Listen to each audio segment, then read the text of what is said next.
करता हूं।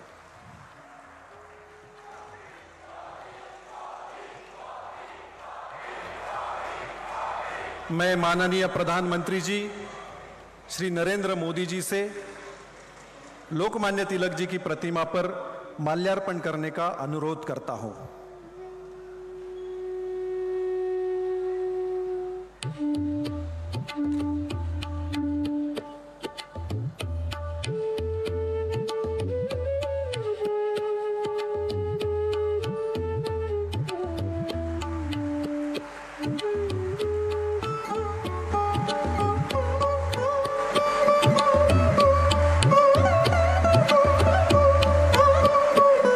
धन्यवाद।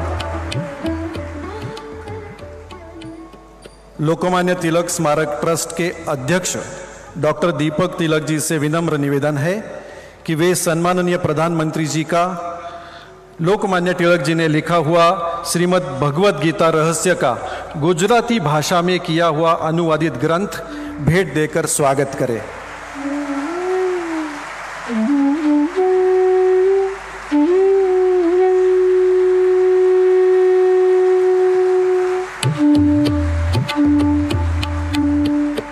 धन्यवाद। इस प्रोग्राम की परंपरा अनुसार इस शुभ अवसर पर श्री ऋषिकेश बड़वे लोकमान्य स्तवन प्रस्तुत करेंगे। श्री ऋषिकेश बड़वे।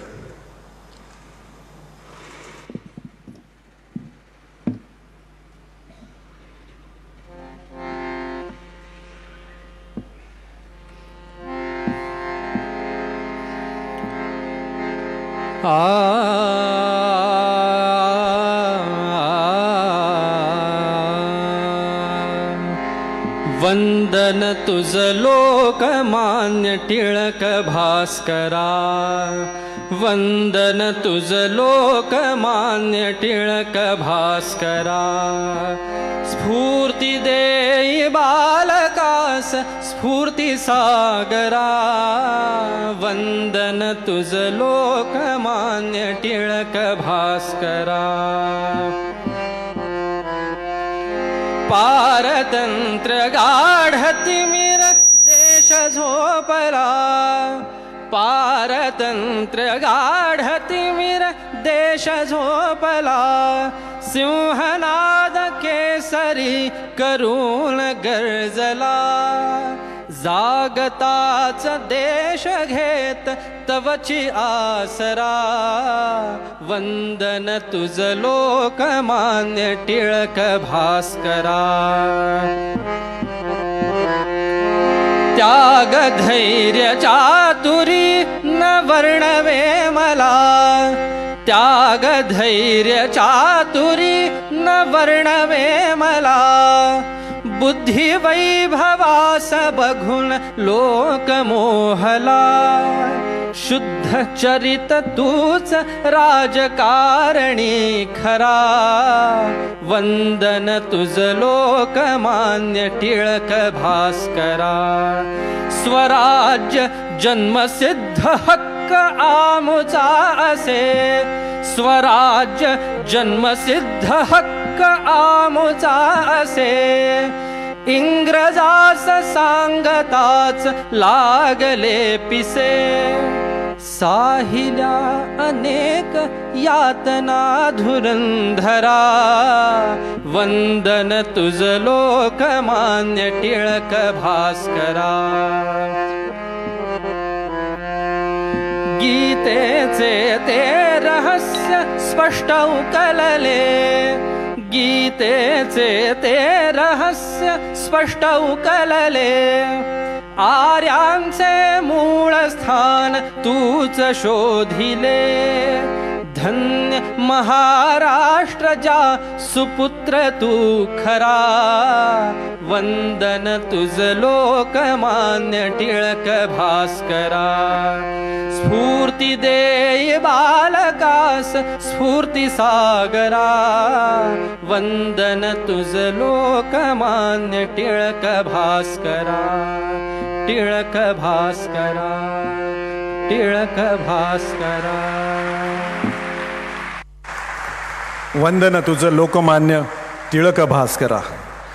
अब मैं लोकमान्य तिलक स्मारक ट्रस्ट के सम्माननीय अध्यक्ष डॉक्टर दीपक तिलक जी से निवेदन करता हूं कि आप कार्यक्रम की प्रस्तावना करें।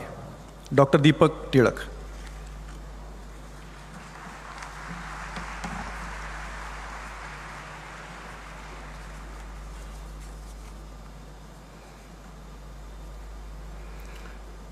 आज आपण ज्यांना लोकमान्य टिळक राष्ट्रीय पुरस्काराने सन्मानित करणार आहोत ते आदरणीय पंतप्रधान श्री नरेंद्र मोदीजी, आजचे प्रमुख पाहुणे श्री शरदचंद्र पवार, मंचावर उपस्थित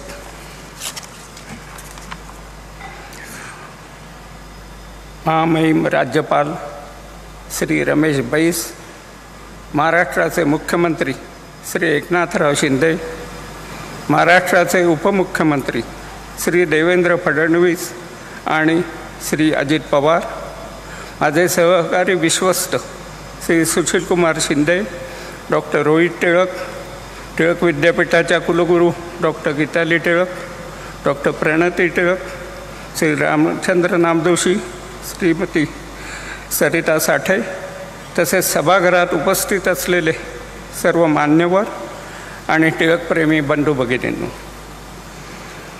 मी स्वराज्य संघातर्फे आपणा सर्वांचे स्वागत करतो। आज 1 ऑगस्ट लोकमान्य टिळकांची 103वी पुण्यतिथी। या पुण्यतिथीच्या निमित्ताने लोकमान्य टिळकांच्या चरणी श्रद्धांजली अर्पण करण्याकरता आपण सारे उपस्थित आहोत। या निमित्ताने टिळक विचारांची, कृतीची व किंवा त्यागाची एखादी तरी घटना आत्मसात करून आपल्या आचरणात आणण्याकरता आपण प्रयत्नशील राहतो। सर्वप्रथम टिळक स्मारक ट्रस्ट, केसरी मराठा ट्रस्ट, टिळक महाराष्ट्र विद्यापीठ, टिळक पुण्यतिथी मंडळ आणि तसेच टिळक परिवारातर्फे मी लोकमान्य टिळकांच्या चरणी आदरांजली वाहतो। लोकमान्य टिळकांच्या व्यक्तिमत्वास अनेक पैलू आहेत। स्वराज्याचे उद्गाते, राष्ट्रीयत्वाचे द्रष्टे, ज्योतिर्गणिताचे अभ्यासक, संशोधक, संपादक, युगप्रवर्तक, भगवद्गीतेचे भाष्यकार, भारतीय असंतोषाचे जनक अशा कितीतरी उपाधींनी टिळकांना संबोधित केले जाते। महात्मा गांधींनी तर त्यांना आधुनिक भारताचे शिल्पकार म्हणून संबोधित केले। या सगळ्या गोष्टींवर बोलण्यास वेळ नाही, पण दरवर्षी मी 1 ऑगस्टला काहीतरी नवीन सांगत असतो आणि लोकमान्य टिळक हे पहिले हिंदुस्थानचे नेते होते हे मी अगोदर सांगितलेलं आहे। परंतु त्याही पेक्षा अजून एक महत्त्वाची गोष्ट आहे की लोकमान्य टिळक हे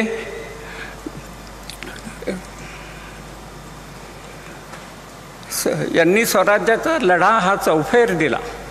चौफेर अशा याने म्हणता येईल की ब्रिटिश केवळ राजकीय वर्चस्व इथे लादू इच्छित नव्हते, तर त्यांना आर्थिक, शैक्षणिक, धार्मिक, सांस्कृतिक या सगळ्यावर वर्चस्व पाहिजे होतं आणि तशा तऱ्हेची नीती त्यांनी सगळ्यावर आखली होती।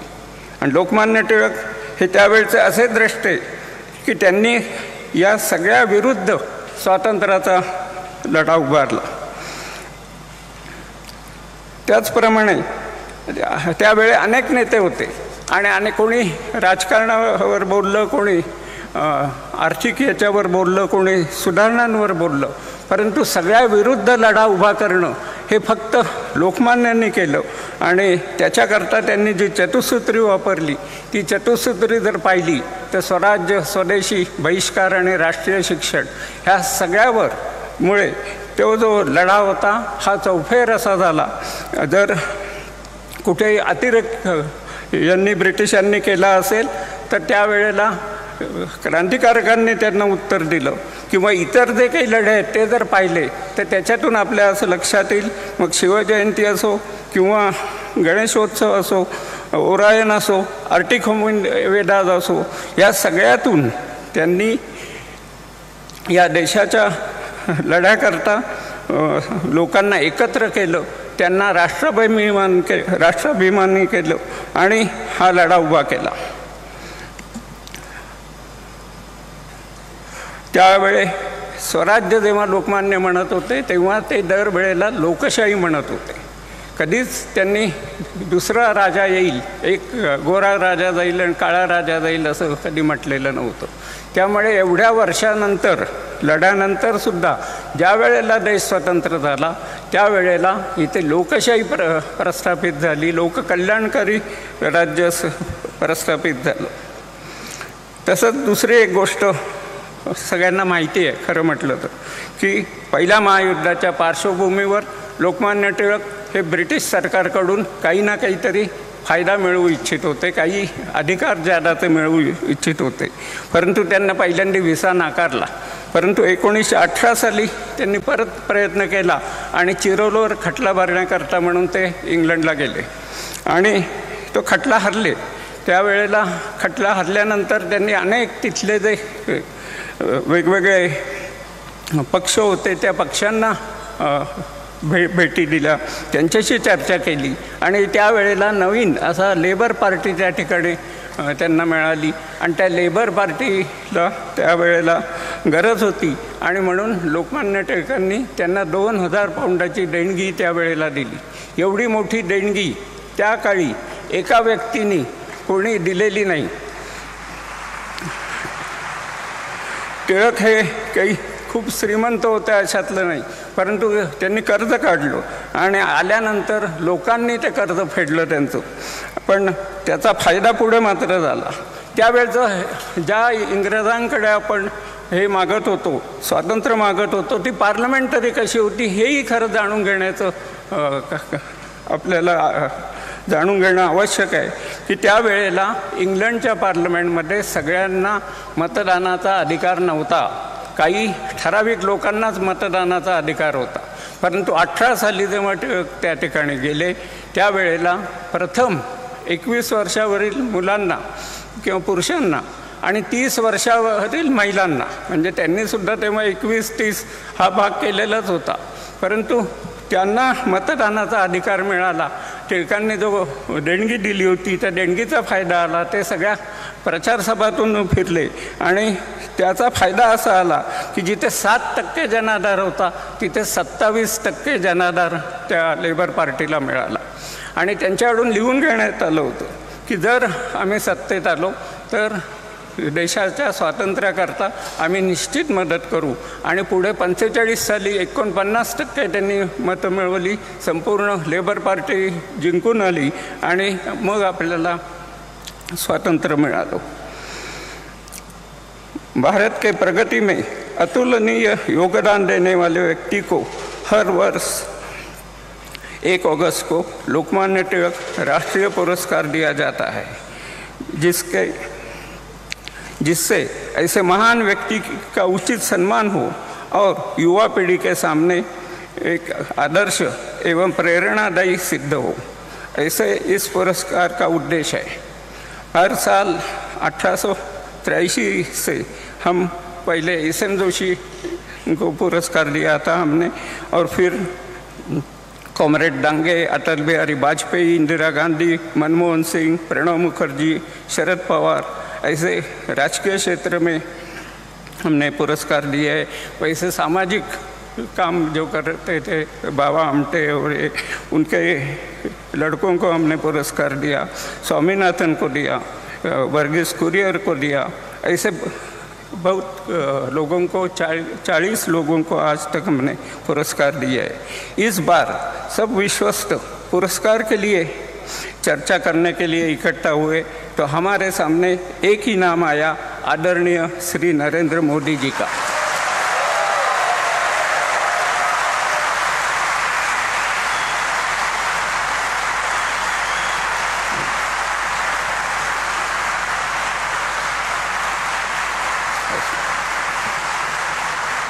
या पुरस्काराकरता आदरणीय नरेंद्र मोदीजींची निवड याकरता केली कारण लोकमान्य टिळकांनी स्वतंत्र, आधुनिक आणि बलाढ्य हिंदुस्थानचे स्वप्न पाहिले होते.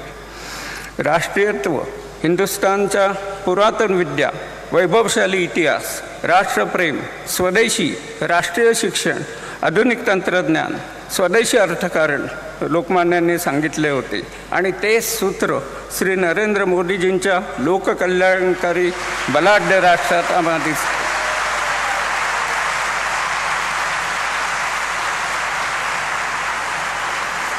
त्यातच आत्मनिर्भर भारत, मेक इन इंडिया, नवे तंत्रज्ञान, नवे शैक्षणिक धोरण हे कार्यक्रम त्यांच्या कार्यक्रमात आढळतात आणि म्हणूनच आमची ही निवड, सर्व विश्वासाने केलेली निवड तुम्हा सर्वांना भावेल असा मला विश्वास वाटतो.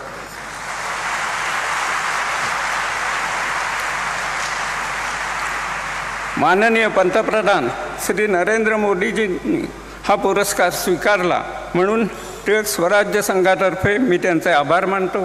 तसेच श्री शरदराव पवार यांचेही आभार मानतो, कारण खास करून ते मुद्दामून या कार्यक्रमाकरता आले. तसेच सुशीलकुमार शिंदेही आले. त्या सगळ्यांचेच आभार मानतो आणि इथंच विरमतो. जय हिंद, जय महाराष्ट्र. धन्यवाद doctor Tilak.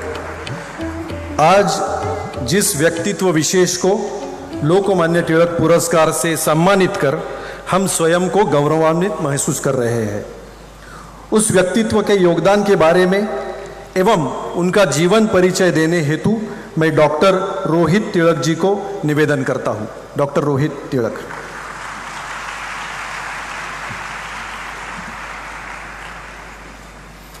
Honorable Prime Minister, dignitaries on the dais, and respected audience. It is my distinct honor and privilege to introduce a leader who has been instrumental in shaping India's global footprint, a visionary who has tirelessly devoted himself to his nation's progress, and a statesman who has redefined leadership with his dynamic, people-centric approach. With his unwavering determination and leadership skills, he rose through the ranks to become the Chief Minister of Gujarat in 2001. During his tenure as Chief Minister, Shri Modi ji implemented numerous innovative policies and initiatives that transformed Gujarat into one of India's most economically vibrant and progressive states. His emphasis on infrastructure development, investment in renewable energy, and effective governance earned him widespread acclaim and established him as a visionary leader. From the corridors of Gujarat as its longest-serving Chief Minister to the vast expanses of India as its Prime Minister, he has left indelible imprints with his leadership. A person of humble beginnings who rose to hold the highest office of the world's largest democracy is a beacon of hope for billions, a catalyst for change, and an embodiment of relentless perseverance. Under his stewardship, India has taken monumental strides on the world stage, fueling a new era of innovation, development, and inclusive growth. His flagship initiatives from Make in India to Swachh Bharat have been pivotal in transforming the lives of millions, reflecting his vision of progressive and prosperous India. Prime Minister Modi is playing an enormous role in eradicating poverty in India. A recent report showed that 13.5 crore people moved out of poverty in 5 years under him. PM Modi's sensitivity and concern for the poor has created a new paradigm of welfare in India, with the poor getting houses, tap water, toilets, gas connections, electricity, free ration, and much more. His digital savviness is reflected in his significant presence on the social media platforms, where he connects directly with the people, underscoring his belief in a transparent and accountable governance model. Beyond his achievements in governance, Shri Narendra Modi ji has inspired millions with his charismatic personality, eloquence, and ability to connect with people from all walks of life. He has shown exemplary leadership during times of crisis, such as the COVID-19 pandemic, by implementing nationwide measures to combat the virus and support those affected by the economic fallout. Prime Minister Modi's vision for a new India encompasses the principles of development, innovations, and social empowerment. His efforts to empower women, uplift marginalized communities, and address pressing environmental challenges have been commendable. Ladies and gentlemen, please join me in welcoming a leader whose life and work echo the ethos of service above self, an inspiring figure on the global stage, the Honorable Prime Minister of India, Sri Narendra Modi ji. Thank you.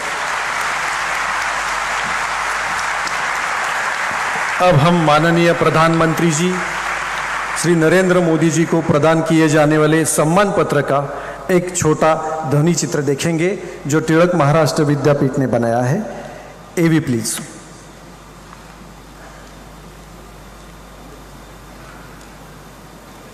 The trustees of the Lokmanya Tilak Smarak Mandir Trust are honored to bestow the Lokmanya Tilak National Award 2023 on Prime Minister Shri Narendra Modi, recognizing your exceptional service to our great nation. Your life and work echo Lokmanya Tilak's tireless efforts toward establishing a strong and prosperous India. Lokmanya Tilak's enduring call of Swarajya is my birthright is a message that resonates in your work.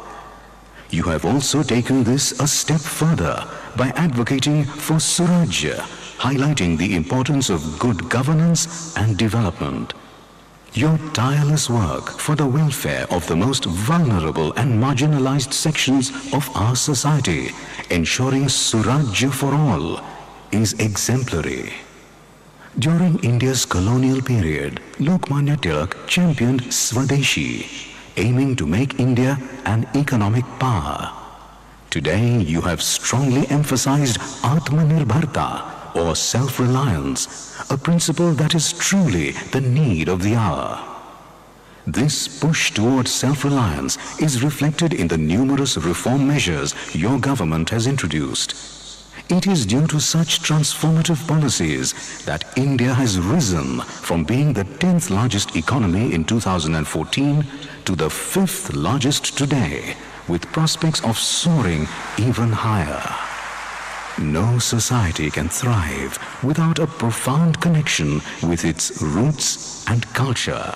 Lokmanya Tilak, by popularizing the Ganesh and Chhatrapati Shivaji Maharaj festivals, deepened cultural consciousness among all Indians. Throughout your tenure in public life, you have placed paramount importance on preserving and promoting our great Indian culture.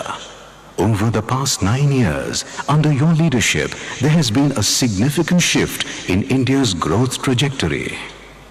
The world now sees India as a beacon of hope, a nation that can play a major role in creating a more sustainable planet. Your stewardship has significantly elevated India's global prestige. Therefore, sir, we are indeed exhilarated to present you with the Lokmanya Tilak National Award 2023.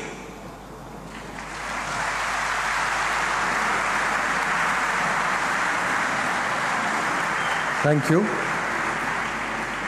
अब मैं महाराष्ट्र राज्य के सम्माननीय मुख्यमंत्री श्री एकनाथ शिंदे जी से अनुरोध करता हूं, कृपया आप अपने विचार व्यक्त करें।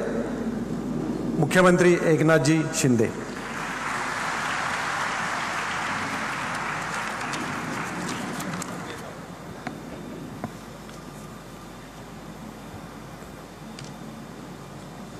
आजच्या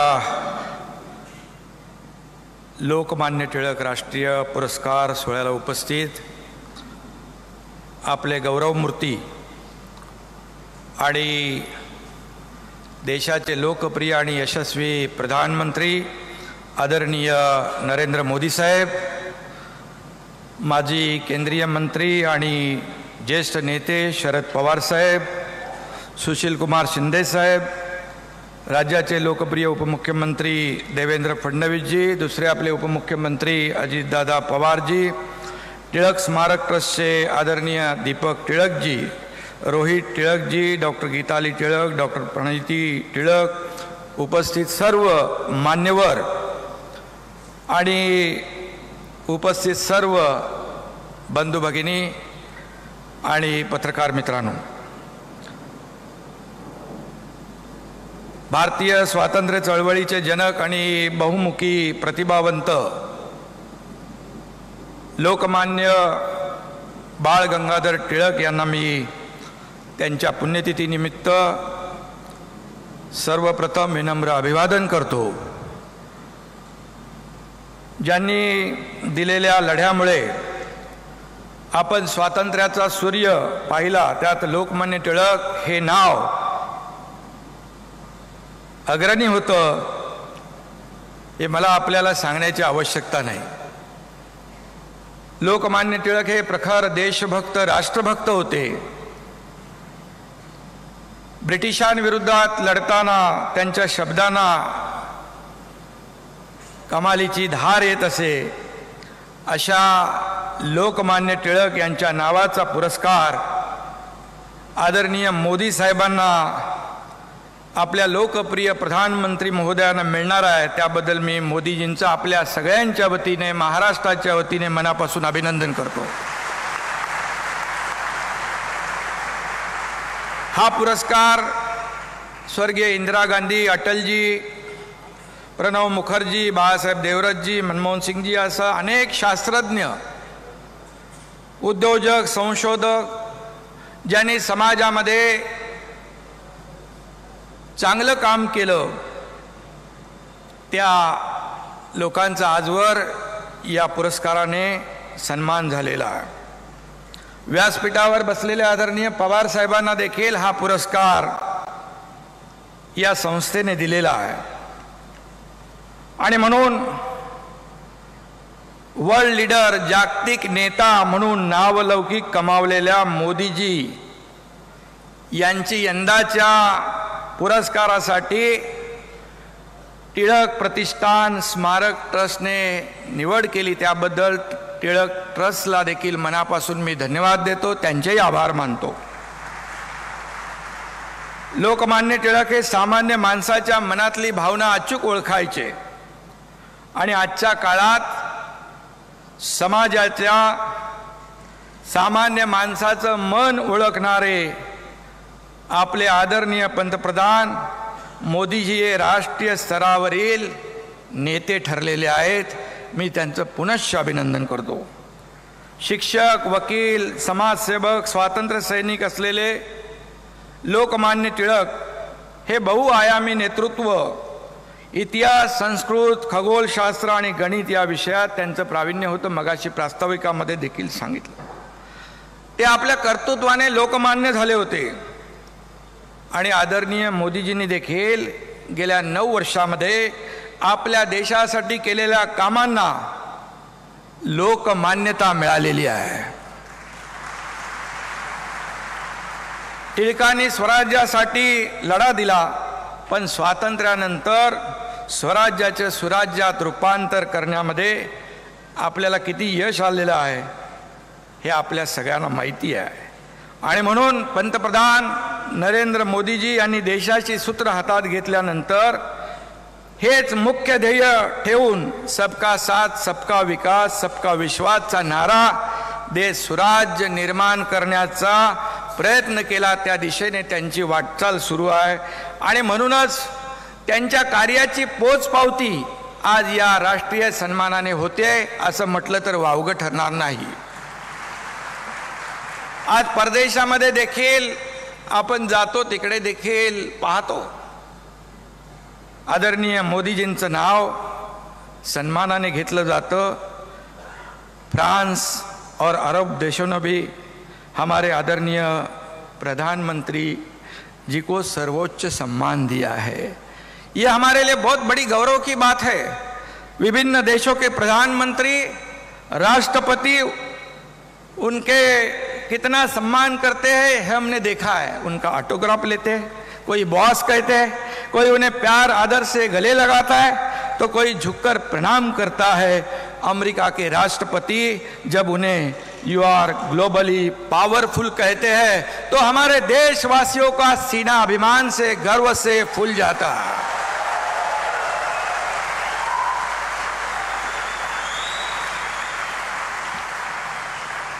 जब बड़े बड़े देशों की अर्थव्यवस्था चरमरा जाती है तब हमारे देश की अर्थव्यवस्था बनाए रखने का काम नहीं, बल्कि उसे 10वें नंबर से 5वें नंबर पर लाने का काम आदरणीय मोदी जी ने किया। यह भी हमारे लिए बहुत बड़ी गौरव की बात है। 150 वर्ष ब्रिटिशांनी आपल्यावर राज्य केलं, त्यांना देशातून हद्दपार करण्यासाठी लोकमान्यांनी लढा उभा केला। त्याच ब्रिटिशांच्या अर्थव्यवस्थेला देखील भारताने आदरणीय मोदी साहेबांच्या नेतृत्वाखाली मागे टाकलंय। हा देखील आपल्यासाठी सर्वोच्च अभिमान आहे आणि म्हणून हे आदरणीय प्रधानमंत्रीजींचं कर्तृत्व आहे आणि म्हणूनच त्यांना हा पुरस्कार या ठिकाणी मिळालाय। खरं म्हणजे या पुरस्काराचे साक्षीदार, या ऐतिहासिक सोहळ्याचे साक्षीदार होण्याची संधी आमच्यासारख्या कार्यकर्त्यांना मिळाली, हे आमचं भाग्य समजतो। आणि म्हणून लोकमान्यांनी विदेशी वस्तूंवर बहिष्कार घालण्याचं आवाहन करत स्वदेशीचा नारा दिला। आज माननीय प्रधानमंत्री मोदीजी आपल्याला आत्मनिर्भर भारत करा म्हणून असा मंत्र मोदीजींनी दिला। लोकमान्य टिळक यांच्या एका सभेत बोलताना लोकमान्य म्हणाले होते, योग्य रस्ता येण्याची वाट पाहत आपण दिवस घालवतो। आपल्याला याचा विसर पडतो की रस्ते हे वाट बघण्यासाठी नसतात तर चालण्यासाठी असतात। आणि मोदीजींनी लोकमान्य टिळकांचा हाच उपदेश आत्मसात केलाय आणि त्याचा अंमल करण्याचा, त्याची अंमलबजावणी करण्याचं काम ते या ठिकाणी करतात। त्यांनी एकदा ठरवलं की ते त्या मार्गाने जातात। मग काश्मीरमधलं 370 कलम असू द्या, राम मंदिराचा विषय असू द्या, वाराणसीचा कायापालट असू द्या,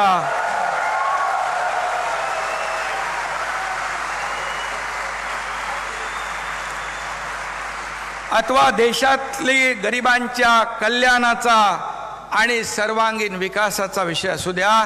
कारण आपण पाहतोय गेल्या 9 वर्षामध्ये या देशामध्ये आदरणीय मोदीजींच्या नेतृत्वाखाली शेतकरी असतील, कष्टकरी असतील, कामगार असतील, महिला भगिनी असतील, विद्यार्थी असतील, युवा असतील, सगळे लोक या सर्व क्षेत्रामध्ये त्यांना पुढे आणण्याचं, त्यांच्या जीवनामध्ये बदल घडवण्याचं काम आपल्या आदरणीय प्रधानमंत्री महोदयांनी केलेलं आहे। हे वारंवार आपण पाहतोय, अनुभवतोय आणि यापुढे देखील आपण अनुभवत राहणार आहोत, त्याचा अनुभव घेत राहणार आहोत। हे देखील आपल्यासाठी फार महत्त्वाचं आहे। आणि म्हणून लोकमान्य टिळकांना अपेक्षित असलेल्या देशाला, समाजाला आणि सामान्य नागरिकाला सामर्थ्यवान बनवण्याचं जे ध्येय लोकमान्य टिळकांनी त्यावेळेस स्वप्न पाहिलं, आज तीच वाटचाल आपण आज देशाची पाहतोय। आणि म्हणून विरोधक असतील, टीका का, आज काही राजकारणाचा विषय नाही आहे, आज खूप ऐतिहासिक सोहळा आहे। परंतु कशाची पर्वा न करता या ठिकाणी अंतिम ध्येय म्हणजे सर्वसामान्य माणसाचा जीवनामध्ये आमूलाग्र बदल, हे अंतिम ध्येय ठेवूनच मोदीजी वाटचाल करतायत। हे आपल्यासाठी खूप महत्त्वाचं आहे आणि त्यामुळेच आज जगभरातले लोक त्यांच्याकडे एक महत्त्वाचा नेता म्हणून पाहतायत। हे आपल्या भारत देशासाठी देखील, आपल्या भारतवासियांसाठी अभिमानाची बाब आहे। आणि म्हणून लोकमान्यांसारखा नेते हे राष्ट्राचे प्राण आणि त्यांच्या कल्पनेतला बलवान देश घडवणे हीच खरी श्रद्धांजली त्यांना ठरेल असं मी या ठिकाणी सांगू इच्छितो। आणि म्हणून रात्रंदिवस देशाच्या विकासाचा, प्रगतीचा ध्यास घेतलेले आदरणीय प्रधानमंत्री मोदीजी त्याच बुलंद भारताचे स्वप्न प्रत्यक्षात आणण्याचा प्रयत्न करतायत। आणि म्हणूनच या पुरस्काराने त्यांना आता लोकमान्यांच्या आशीर्वादाचं बळ प्राप्त होणार आहे, ताकद प्राप्त होणार आहे, आशीर्वाद प्राप्त होणार आहेत आणि ऊर्जा प्राप्त होणार आहे। आणि म्हणून मी पुन्हा एकदा आदरणीय प्रधानमंत्री महोदयांचं मनापासून अभिनंदन करतो, मनापासून शुभेच्छा देतो आणि लोकमान्य टिळकांना देखील मी वंदन करतो। धन्यवाद। जय हिंद, जय महाराष्ट्र।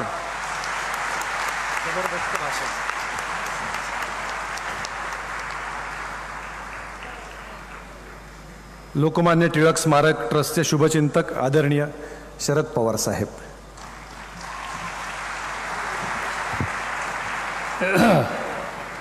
देशाचे प्रधानमंत्री नरेंद्र मोदीजी, महाराष्ट्राचे राज्यपाल श्री वैस, राज्याचे मुख्यमंत्री एकनाथ शिंदे, उपमंत्रीद्वय देवेंद्र फडणवीस आणि अजित पवार, तिलक स्वराज्य संघ एवं लोकमान्य तिलक स्मारक ट्रस्टचे अध्यक्ष डॉक्टर दीपक तिलक, ट्रस्टचे उपाध्यक्ष डॉक्टर रोहित तिलक, या ठिकाणी उपस्थित असलेले सगळे मान्यवर आणि बंधू भगिनींनो, आजचा दिवस हा लोकमान्यांचा 103 पुण्यतिथीचा आहे आणि त्याचा सोहळा या ऐतिहासिक पुणे शहरामध्ये होतो है. मैं प्रधानमंत्री जी को कहना चाहता हूँ कि देश में पुणे शहर का एक अलग महत्व है. छत्रपति शिवाजी महाराज और इनका इतिहास पूरी दुनिया जानती है. शिवाजी महाराज का जन्म इसी जिले में शिवनेरी के किले में हुआ और इसी पुणे शहर के लाल महल में उनका बचपन उन्होंने गुजारा. यहाँ उन्होंने हिंदवी स्वराज्य के निर्माण किए. या देशामध्ये अनेक राजे राजवाडे होऊन गेले. त्यांचं राज्य, त्यांचं संस्थान त्यांच्या नावाने ओळखलं जायचं. मग कुठं देवीजींचं यादवांचं संस्थान असेल, कुठं मोगलांचं दिल्लीचं संस्थान असेल, अनेकांचे संस्थानं या देशात होऊन गेली. पण शिवछत्रपतींचं काम हे का वेगळ्या दिशेवर झालं. त्यांनी राज्य उभं केलं, पण ते भोसल्यांचं राज्य नव्हतं. ते हिंदवी स्वराज्य होतं. ते रयतेचं राज्य होतं आणि ते रयतेचं राज्य प्रस्थापित करण्याच्या संबंधीचं काम या पुणे शहरामध्ये झालं. हा पुण्याचा एक गौरवशाली इतिहासाचा भाग आहे. अलीकडच्या काळामध्ये या देशानं आणि या देशाच्या जवानांना देशाचं रक्षण करण्याच्यासाठी एक प्रकारचा सर्जिकल स्ट्राईक केलेला होता.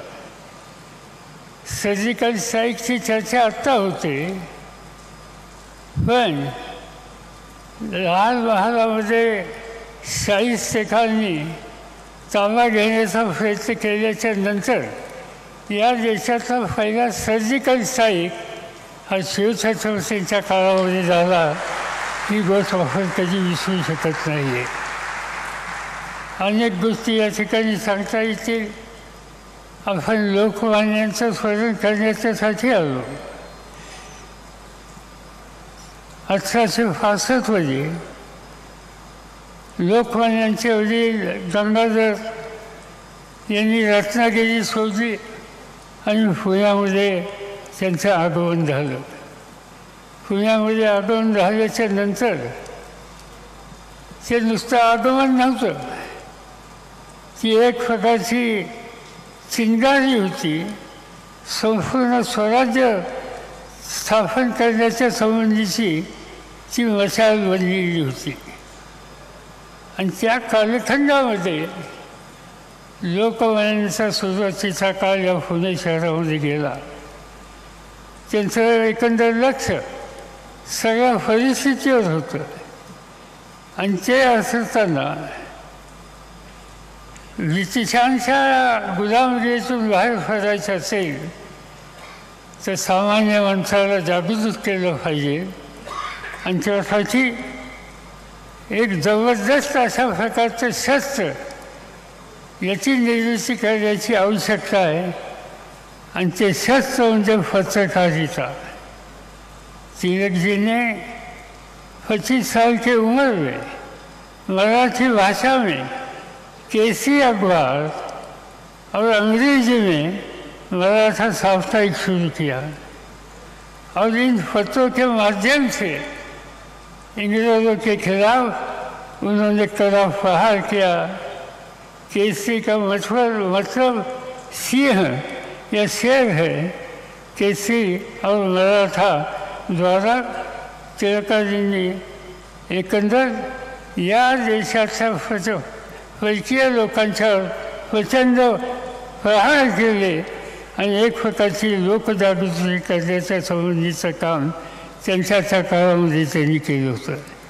ते नेहमी म्हणत असत, पत्रकारिता याचा कुणाचा दबाव असता कामा नये, त्या दबावातून पत्रकारिता मुक्त झाली पाहिजे आणि ती भूमिका त्यांनी सातत्यानं पाळली केली।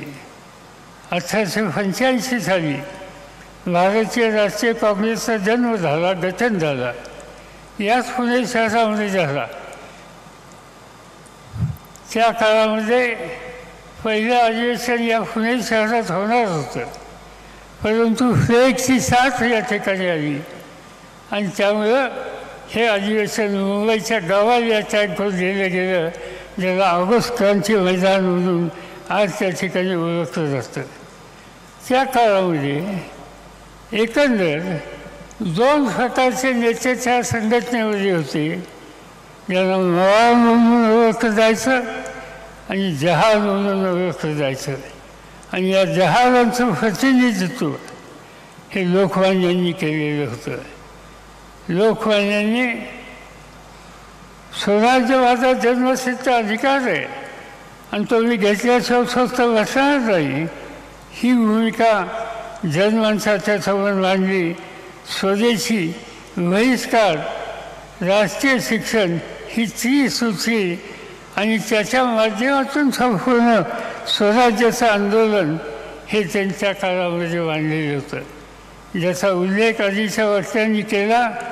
गणेश उत्सव असेल, शिवजयंती असेल, या सगळ्यामध्ये लोकमान्यांचं योगदान हे फार मोठं होतं आणि त्या माध्यमातून एक नवीन इतिहास तयार करण्याचं काम त्यांनी केलं।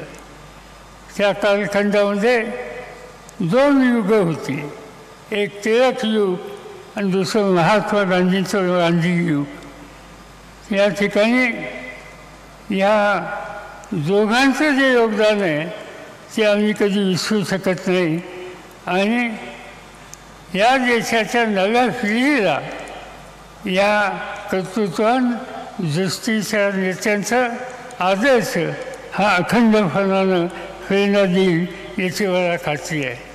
आणि या पार्श्वभूमीवर टिळक पुरस्कार याला एक आगळं अशा प्रकारचं महत्त्व आहे। आज आपण आणि टिळक स्मारकानं मोदीजींची निवड या स्मारकाच्यासाठी, या पुरस्काराच्यासाठी केली। ज्या पुरस्कारामध्ये इंदिरा गांधी होत्या, खान अब्दुल खान गफार होते, बाळासाहेब देवरस होते, शंकरदयाळ शर्मा होते, अटल बिहारी वाजपेयी होते, डॉक्टर मनमोहन सिंग होते, अशी अनेक मान्यवरांची नावं या ठिकाणी घेतली जाते। आणि या मान्यवरांच्या यादीमध्ये, पंक्तीमध्ये आज नरेंद्र मोदींच्या नावाचा सुद्धा या ठिकाणी समावेश झाला, याचा आनंद आपल्या सगळ्यांना आहे। आणि म्हणून आपल्या सगळ्यांच्या वतीनं त्यांचं या ठिकाणी जी निवड झाली, त्यांना हा जो पुरस्कार देण्यात येतो आहे त्याबद्दल त्यांचं अंतःकरणापासून अभिनंदन करतो आणि आपल्या सगळ्यांची रजा या ठिकाणी घेतो। जय हिंद, जय महाराष्ट्र।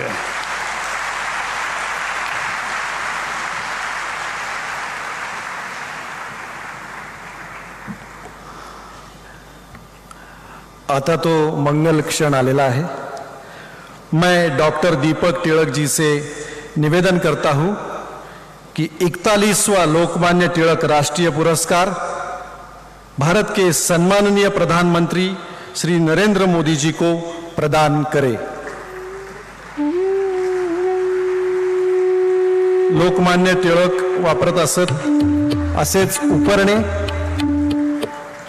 जे उपरणं लोकमान्य टिळक वापरत असत तशाच पद्धतीचं खास उपरणं बनवून घेतलेलं आहे आदरणीय पंतप्रधानजींसाठी.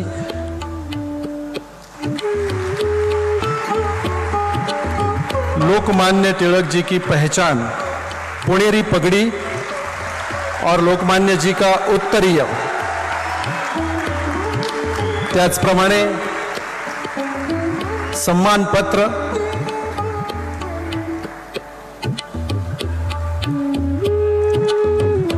आणि एक विशिष्ट अशी बनवलेली ट्रॉफी, ज्या ट्रॉफीमध्ये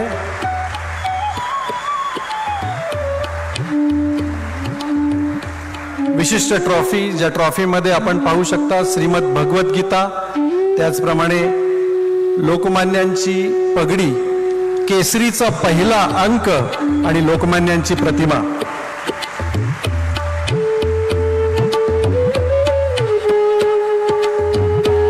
एक विशेष बात है इस समारोह की 1 लाख रुपए की धनराशि दी जाती है, जे आदरणीय पंतप्रधान मोदीजींच्या सूचनेनुसार नमामि गंगे प्रोजेक्टला डोनेट करण्यात आलेली आहे.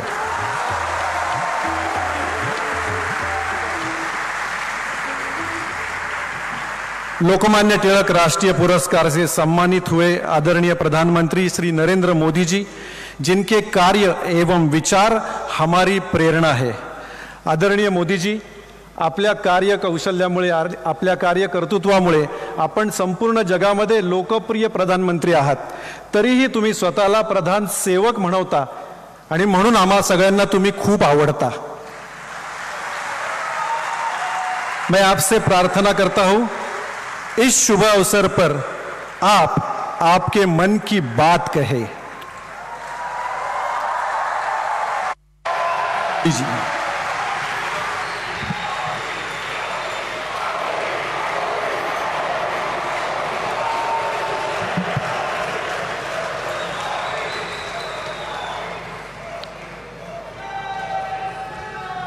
लोकमान्य टिळकांची आज 103वी पुण्यतिथी आहे.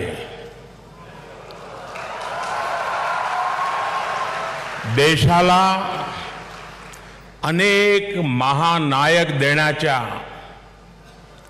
महाराष्ट्राच्या भूमीला मी कोटी कोटी वंदन करते.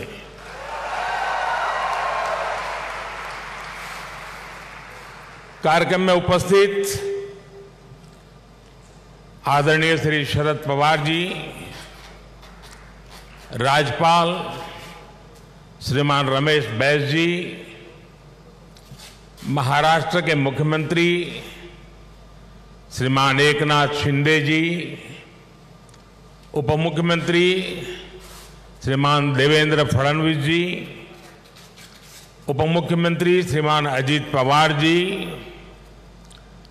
ट्रस्ट के अध्यक्ष श्रीमान दीपक तिलक जी, पूर्व मुख्यमंत्री मेरे मित्र श्रीमान सुशील कुमार शिंदे जी, तिलक परिवार के सभी सम्मानित सदस्यगण एवं उपस्थित भाई और बहनों,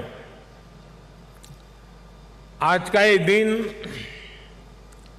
मेरे लिए बहुत अहम है. मैं यहां आकर जितना उत्साहित हूं उतना ही भावुक भी हूं. आज हम सब के आदर्श और भारत के गौरव बाल गंगाधर तिलक जी की पुण्यतिथि है. साथ ही आज अन्ना भाऊ साठे जी की जन्म जयंती भी है. लोकमान्य तिलक जी तो हमारे स्वतंत्रता इतिहास के माथे के तिलक है.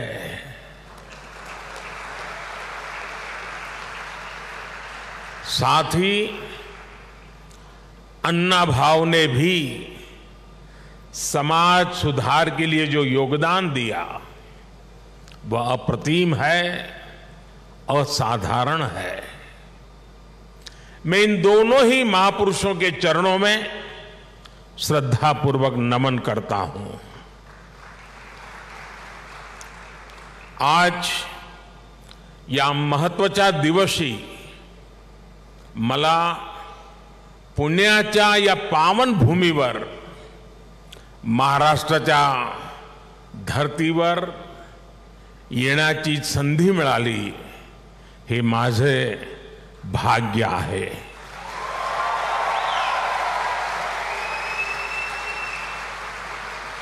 ये पुण्यभूमि छत्रपति शिवाजी महाराज की धरती है। ये चाफेकर बंधुओं की पवित्र धरती है। इस धरती से ज्योतिबा फुले, सावित्रीबाई फुले की प्रेरणाएं और आदर्श जुड़े हैं। अभी कुछ ही देर पहले मैंने दगड़ू सेठ मंदिर में गणपति जी का आशीर्वाद भी लिया। ये भी पुणे जिले के इतिहास का बड़ा दिलचस्प पहलू है। दगड़ू सेठ पहले व्यक्ति थे जो तिलक जी के आह्वान पर गणेश प्रतिमा की सार्वजनिक स्थापना में शामिल हुए थे। मैं इस धरती को प्रणाम करते हुए इन सभी महान विभूतियों को श्रद्धापूर्वक नमन करता हूं। साथियों, आज पुणे में आप सबके बीच मुझे जो सम्मान मिला है, ये मेरे जीवन का एक अविस्मरणीय अनुभव है। जो जगह, जो संस्था सीधे तिलक जी से जुड़ी रही हो, उसके द्वारा लोकमान्य तिलक नेशनल अवार्ड मिलना मेरे लिए सौभाग्य की बात है। मैं इस सम्मान के लिए हिंद स्वराज संघ का और आप सभी का पूरी विनम्रता के साथ हृदय से आभार व्यक्त करता हूं। और मैं ये भी कहना चाहूंगा, अगर ऊपर ऊपर से थोड़ा नजर करें तो हमारे देश में काशी और पुणे दोनों की एक विशेष पहचान है। विद्वत्ता यहां पर चिरंजीव है, अमरत्व को प्राप्त हुई है।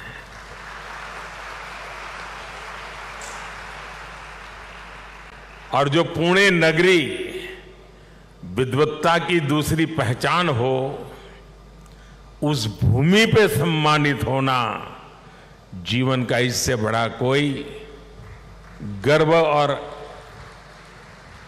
संतोष की अनुभूति देने वाली घटना नहीं हो सकती है। लेकिन साथियों, जब कोई अवार्ड मिलता है तो उसके साथ ही हमारी जिम्मेदारी भी बढ़ जाती है। आज जब उस अवार्ड से तिलक जी का नाम जुड़ा हुआ हो तो दायित्व बोध और भी कई गुना बढ़ जाता है। मैं लोकमान्य तिलक नेशनल अवार्ड को 140 करोड़ देशवासियों के चरणों में समर्पित करता हूं।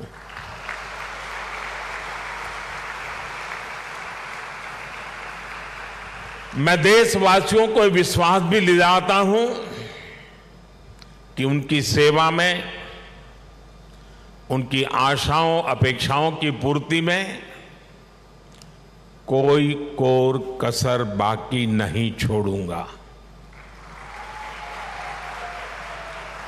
जिनके नाम में गंगाधर हो,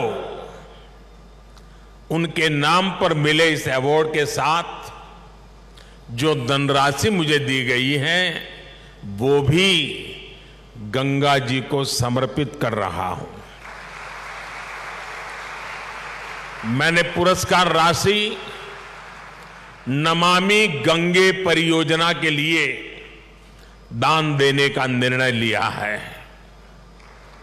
साथियों, भारत की आजादी में लोकमान्य तिलक की भूमिका को, उनके योगदान को कुछ घटनाओं और शब्दों में नहीं समेटा जा सकता है। तिलक जी के समय और उनके बाद की स्वतंत्रता संग्राम से जुड़ी जो भी घटनाएं और आंदोलन हुए, उस दौर में जो भी क्रांतिकारी और नेता हुए, तिलक जी की छाप सब पर थी, हर जगह थी। इसलिए खुद अंग्रेजों को भी तिलक जी को the father of the Indian unrest कहना पड़ा था। तिलक जी ने भारत के स्वतंत्रता आंदोलन की पूरी दिशा ही बदल दी थी। जब अंग्रेज कहते थे कि भारतवासी देश चलाने के लायक नहीं है, तब लोकमान्य तिलक ने कहा कि स्वराज्य हमारा जन्मसिद्ध अधिकार है। अंग्रेजों ने धारणा बनाई थी कि भारत की आस्था, संस्कृति, मान्यताएं, ये सब पिछड़ेपन का प्रतीक है। लेकिन तिलक जी ने इसे भी गलत साबित किया। इसलिए भारत के जनमानस ने न केवल खुद आगे आकर तिलक जी को लोकमान्यता दी, बल्कि लोकमान्य का खिताब भी दिया। और जैसा अभी दीपक जी ने बताया, स्वयं महात्मा गांधी ने उन्हें आधुनिक भारत का निर्माता भी कहा। हम कल्पना कर सकते हैं कि तिलक जी का चिंतन कितना व्यापक रहा होगा, उनका विजन कितना दूरदर्शी रहा होगा। साथियों, एक महान नेता वो होता है जो एक बड़े लक्ष्य के लिए न केवल खुद को समर्पित करता है, बल्कि उस लक्ष्य की प्राप्ति के लिए संस्थाएं और व्यवस्थाएं भी तैयार करता है। इसके लिए हमें सबको साथ लेकर आगे बढ़ना होता है, सबके विश्वास को आगे बढ़ाना होता है। लोकमान्य तिलक के जीवन में हमें ये सारी खूबियां दिखती हैं।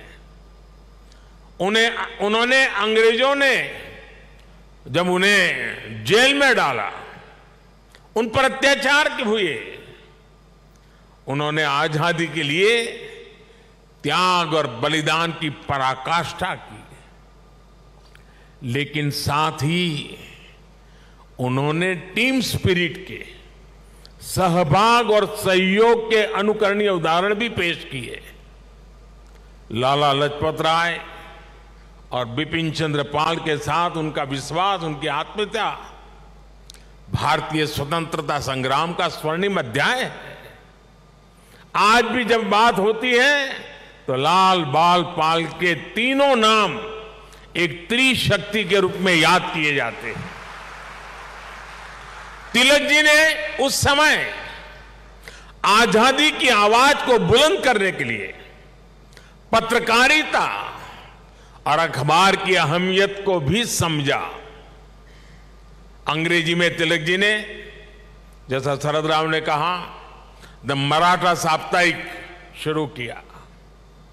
मराठी में गोपाल गणेश अगरकर और विष्णु शास्त्री चिपलुंकर जी के साथ मिलकर उन्होंने केसरी अखबार शुरू किया।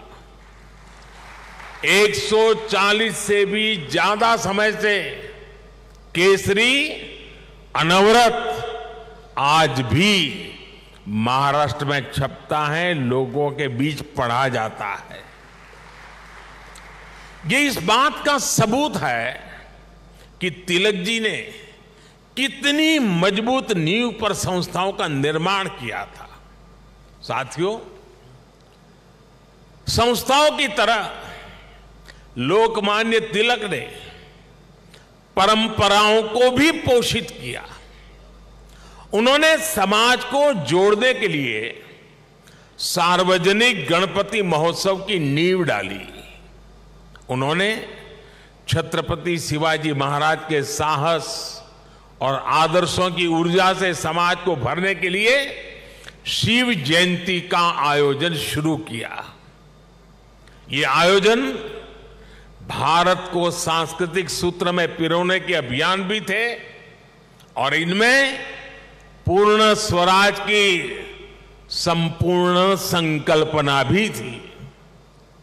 यही भारत की समाज व्यवस्था की खासियत रही है।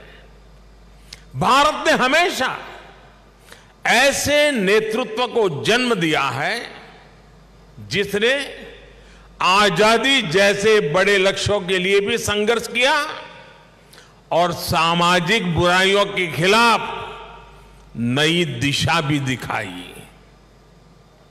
आज की युवा पीढ़ी के लिए यह बहुत बड़ी सीख है। भाइयों और बहनों, लोकमान्य तिलक इस बात को भी जानते थे कि आजादी का आंदोलन हो या राष्ट्र निर्माण का मिशन, भविष्य की जिम्मेदारी हमेशा युवाओं के कंधों पर होती है। वो भारत के भविष्य के लिए शिक्षित और सक्षम युवाओं का निर्माण चाहते थे। लोकमान्य में युवाओं की प्रतिभा पहचानने की जो दिव्य दृष्टि थी, इसका एक उदाहरण हमें वीर सावरकर से जुड़े घटनाक्रम में मिलता है।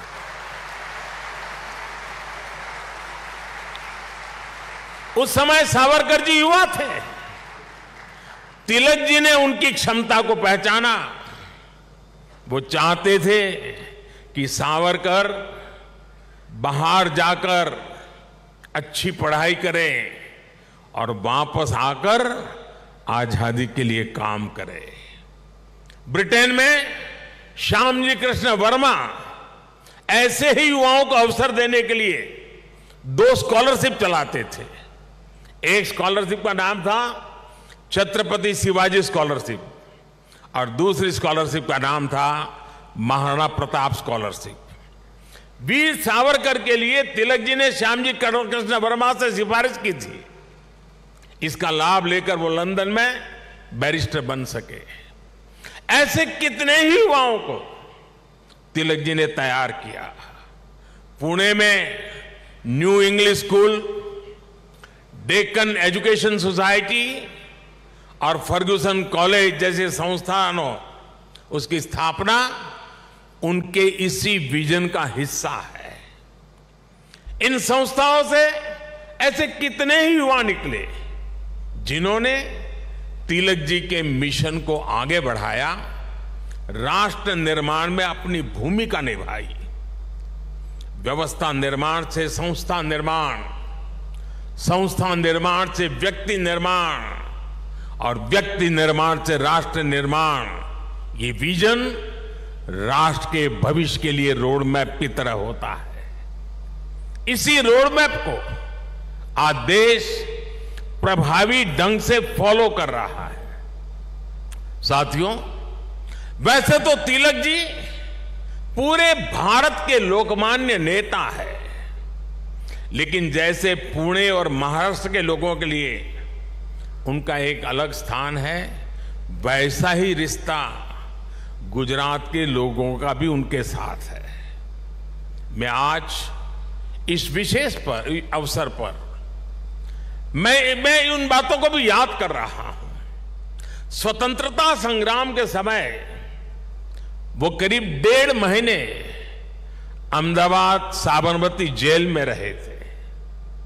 इसके बाद 1916 में तिलक जी अहमदाबाद आए और आपको जानकर के खुशी होगी, उस समय जब अंग्रेजों की पूरी तरह जुल्म चलते थे, अहमदाबाद में तिलक जी के स्वागत में और उनको सुनने के लिए उस जमाने में 40,000 से ज्यादा लोग उनका स्वागत करने के लिए आए थे। और खुशी की बात यह है कि उनको सुनने के लिए उस समय ऑडियंस में सरदार वल्लभ भाई पटेल भी थे। उनके भाषण ने सरदार साहब के मन में एक अलग ही छाप छोड़ी। बाद में सरदार पटेल अहमदाबाद नगर पालिका के प्रेसिडेंट बने, म्युनिसिपैलिटी के प्रेसिडेंट बने। और आप देखिए उस समय के व्यक्तित्व की सोच कैसी होती थी। उन्होंने अहमदाबाद में तिलक जी की मूर्ति लगाने का फैसला किया। और सिर्फ मूर्ति लगाने का फैसला किया नहीं, उनके निर्णय में भी सरदार साहब की लौह पुरुष की पहचान मिलती है।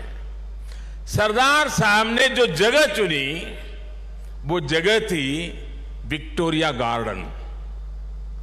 अंग्रेजों ने रानी विक्टोरिया की हीरक जयंती मनाने के लिए अहमदाबाद में 1897 में 1897 में विक्टोरिया गार्डन का निर्माण किया था। यानी ब्रिटिश महारानी के नाम पर बने पार्क में उनकी छाती पर सरदार पटेल ने इतने बड़े क्रांतिकारी लोकमान्य तिलक की मूर्ति लगाने का फैसला कर लिया।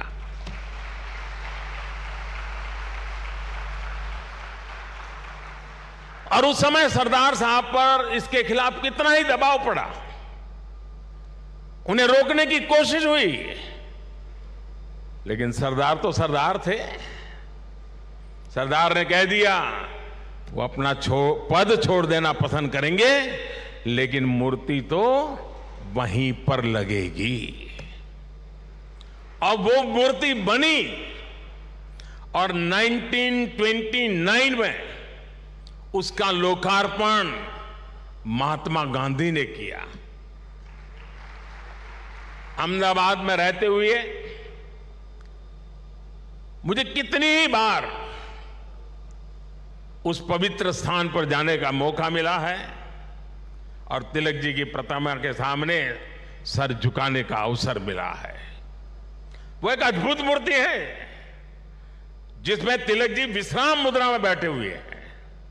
ऐसा लगता है जैसे वो स्वतंत्र भारत के उज्जवल भविष्य की ओर देख रहे हैं। आप कल्पना करिए, गुलामी के दौर में भी सरदार साहब ने अपने देश के सपूत के सम्मान में पूरी अंग्रेजी हुकूमत को चुनौती दे दी थी। और आज की स्थिति देखिए, अगर आज हम किसी एक सड़क का नाम भी किसी विदेशी आक्रांता की जगह कर बदलकर भारतीय विभूति पर रखते हैं तो कुछ लोग उस पर हल्ला मचाने लग जाते हैं।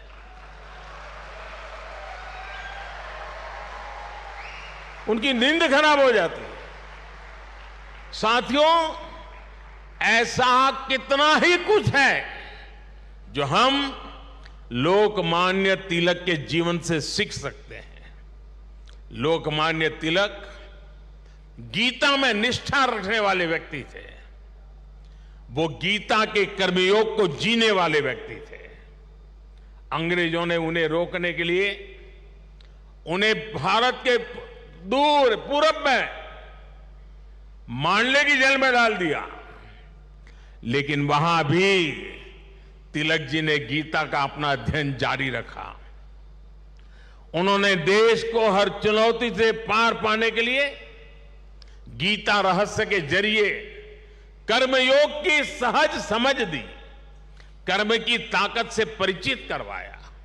साथियों, बाल गंगाधर तिलक जी के व्यक्तित्व के एक और पहलू की तरफ मैं आज देश के युवा पीढ़ी का ध्यान आकर्षित करना चाहता हूं। तिलक जी की एक बड़ी विशेषता थी कि वो लोगों को खुद पर विश्वास करने के बड़े आग्रही थे और करना सिखाते थे। वो उन्हें आत्मविश्वास से भर देते थे। पिछली शताब्दी में जब लोगों के मन में ये बात बैठ गई थी कि भारत गुलामी की बेड़ियां नहीं तोड़ सकता, तिलक जी ने लोगों को आजादी का विश्वास दिया।